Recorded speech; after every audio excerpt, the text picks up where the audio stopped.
means, but I would say I am the most at peace. That's more my goal than happiness, I would say.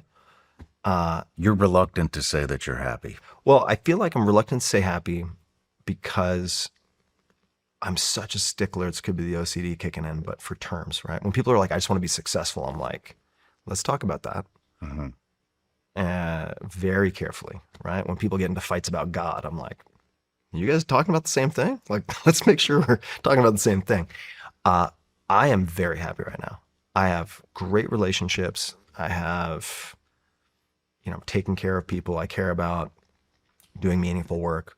Very happy. But I think happiness comes and goes. So looking for a steady state of smiles, I think is a fool's errand because you're going to be disappointed. And if we come back to the sort of, let's say, long-term durable happiness is reality minus expectations. If my expectation is I'm never going to have hard days, I'm never going to have moments of self-loathing, then in the long term, I think I'm handicapping my peace of mind.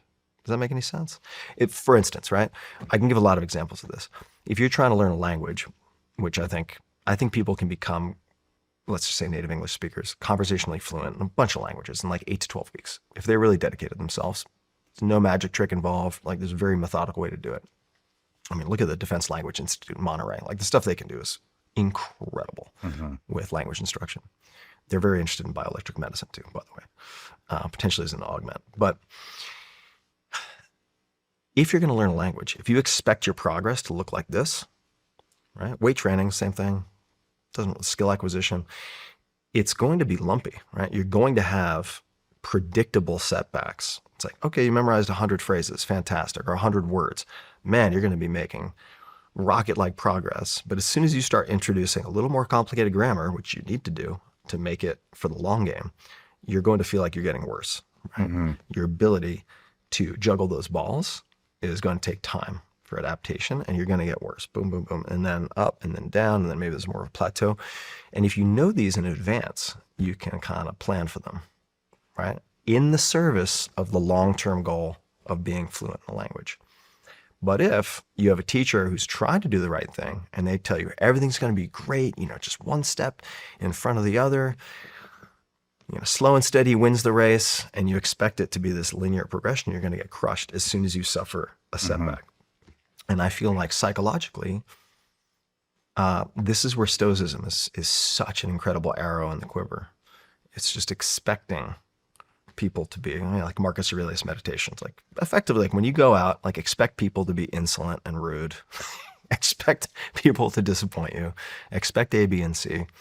And there's a thin line between that and just being pessimistic or nihilistic, right?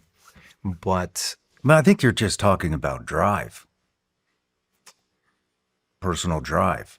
I mean, if it was easy and the incline was like this, said it 1,000 times, everybody would fucking do it. Yeah. Well, right. Then you hit a setback and 75% of the people fucking quit. Yeah. You know what I mean? Yeah. But the drive keeps the 25% going. Totally. And I think that there's just like baseline drive. It's like, okay, what kind of engine do you have?